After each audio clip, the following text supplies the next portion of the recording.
Hi friends, it's Deanna Williston with Our Blooming Catholic Life, and I'm coming to you a little late. You're probably thinking she's kind of disappeared from doing a video every day. She hadn't done one in a week, and she did a hymnal review yesterday. I did. I was taking some time off to get some yard work done, get caught up on things around the house. And then we had Mother's Day, so I just needed some time. Also, I was going a little bit more deeply into some of the books we've been using. I don't always have time when I'm doing it so quickly for you to go as thoroughly as I want. So I needed to go back and look at some things and get a little bit more work done, some charity projects, blah, blah, blah. I've been busy.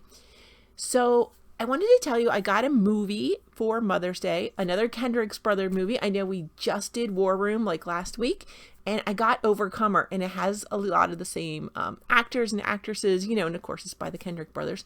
So there probably is the study guide, the whole study guide, and then the study as well to go with the books. I did not look at them yet, and here's why. Well, I just got the movie, right? It was a surprise, and the family wanted to watch it, so we went ahead and watched it. The basic story is there's a young girl just starting at a school, and it's a school that's kind of struggling. The town factory closed down, and a lot of people moved away, and there's a lot of sports programs and dangerous stuff because it's a small Christian school, and there's the basketball team may or may not even happen that year. It's supposed to be their big year, but a lot of the players start moving away because it's not a great opportunity in the town anymore. And there's this one lone girl who tries out for cross country. And of course, the cross country team doesn't have a coach. The coach moved away too. And so the basketball coach has to take on the cross country team, and it's just one girl. And that's where I stopped. I have to say, the movie is good. Like all movies, it's inspirational. It's a Kendrick brother movie. It is inspirational. I will totally give it that. But as a responsible Catholic who works in youth ministry often, I was uncomfortable with a lot of the things in this movie. And so I feel it's going to be a great discussion point. I would love to see this movie shown to young adults as part of their training, because there are incidents, and I want the kids to see what looks totally okay and great and wonderful may not be. And here's why. Of course, we know the characters in the movie were lovely people and the girl was never in danger, right? But that's not always real life. And that's the reality we live in. Humans are fallen. And so in the movie, there's only one girl who tries out for the cross country team. So yay, they have a cross country team. And it's the girl and the coach alone. No, absolutely not. Even on the field, but they have to travel to meets together. So I guess how they make it okay is his wife comes along. No, that's not okay. Because now you have two adults and one youth. That's actually worse. Because their spouses actually does make it worse. You want the vulnerable population, like the girl on the team, to outnumber the responsible adults, the adults in charge, the people in power. You always want to have more of the vulnerable than the people in power. And so, two adults. And then you're like, well, he invites his kids to come to the track meet. It's still his family. Even though they're kids, that's still the power over here. So then it's like 4-1. Still no bueno. Not good. And then, finally by the end, there's more kids from the school coming to the meet to cheer them on. What I would have liked to have seen is, even if she was the only one running, if they could have found one other kid to go along, to be that safety net for her, to cheer her on. They could have approached the cheerleaders or, somebody to come along, somebody as a statistician who could time her. Maybe there's somebody interested in statistics and math that would have been willing to come along for that experience. A youth who had been trained as a trainer who could come in case the girl got injured, because the girl did have asthma. And so maybe you could have somebody trained to be her assistant in that regard. And a lot of times kids love having that responsibility, right? It's an opportunity that you don't always get on the bigger teams, because a lot of times people will fight to get that statistician job or whatever for boys sports, right? Basketball, wrestling, football, because they're going to get the most exposure there themselves. They may be able to be a scorekeeper. They may get to announce some games. And so there's a lot of opportunities, but it is just as valuable. It's not as exposed, but just as valuable to do that for your smaller sports and girls sports. And so I want to encourage people, if you're out there, to do it. And coaches, I'm really encouraging you, get out there.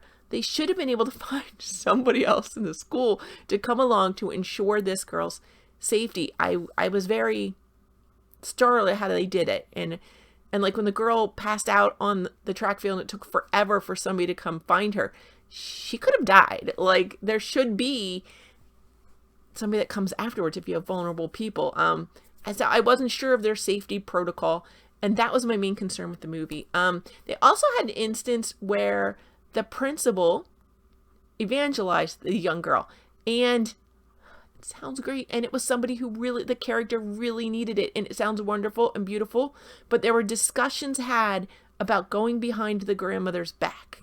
The grandmother had custody of the girl, and I was super uncomfortable with those decisions. And they're like, well, we're going to pray about it. And that's wonderful, but also awful, because you're like, well, they were evangelizing or telling her about Jesus, but anybody can go behind your back and indoctrinate your child. That's what we don't like, so many of us, about public schools, is the indoctrination of the children. Now, the caveat is the principal of the school was a family friend of the girl. She had grown up with the girl's mother, and it is a Christian school. So maybe the grandmother had given her permission for that, for the evangelization to happen, for the Christian content. We don't know that. That's not presented. And if that had been given, I would like that to have been explicit, because again, it was with a minor, and it's tricky there, right? It's tricky. Now, again, it wasn't a Catholic school. If somebody is signed up for youth ministry, they're pretty much, you can evangelize to them, because they're signed up for your religious ed program, and you know that you're pretty good there. Then you better know your stuff too. Right? You better know your stuff. Because we've all had that one teacher who teaches your kids something weird, and you come home and you're like, that's not true. And you can look it up in the catechism. Use it as a learning moment. But you have to have that open relationship with your kid to be able to have that discussion. And the girl and the grandmother didn't have that relationship. And so that's where it gets a little odd. Had the girl come home and said, the principal never said, hey, can we share with grandma? You didn't see grandma taking her to church. You didn't see grandma leading prayer before dinner, or, hey, let's read the Bible. You didn't see that. And so that excluding of the grandmother made me uncomfortable for those reasons. And am I saying you should never evangelize a child? No, that girl was struggling, and there may have been an occasion it was okay. It may have also just required a 2-minute phone call to the grandmother or something, right? Something there. Go over and visit. It's also another incident where I have heard school teachers say, I could work wonders with this kid if I could just get them away from their parents. That scares me so much. And so what I would like to have seen is the coach or the principal, especially if the principal was really family friends, maybe go over, invite the grandmother and the daughter over for a meal to her house, something, include them more, invite them to worship. There had to be another way to build that relationship better and to open that up. And the grandmother in the story, she's working 2 jobs to support them, but maybe there's something you can do. And inviting them out to dinner then might have been a blessing, right? Invite them. And it doesn't have to be something fancy that makes the grandmother feel tiny and small. Invite them over for a cookout. So it's hot dogs and hamburgers, not something out of the grandmother's price range, but still something, a little break for her that she wouldn't have to cook that night, and build that relationship with them. Don't exclude them, include the family. So again, you can see the many layers, right, in this story that are great talking points. There are times when the parents are praying, and the teenage boy and the middle school boy, they see them and they kind of run the other way. They're like, oh, mom and dad are praying, let's go the other way. No, encourage your kids. If mom and dad are praying, the kids should feel welcome to come in and join them. That would be such a blessing. I really was, and especially they could hear them praying about the young girl and what to do.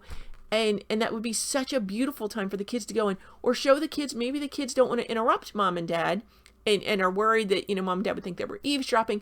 Maybe they can go and pray on their own, or, show them with a prayer list and adding, especially maybe the boys have a war room too, and they could add the girl and her family to their prayer list. that's another opportunity that wasn't shown in the movie.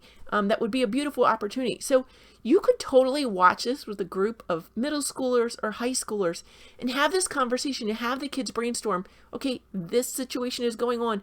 How would you handle it? How would you want it handled if it was you?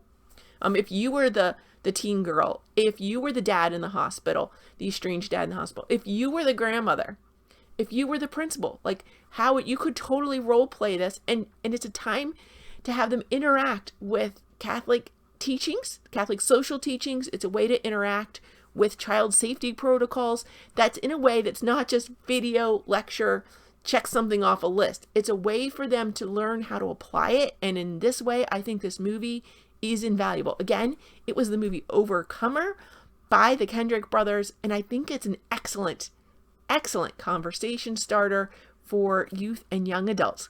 God bless, friends. Bye.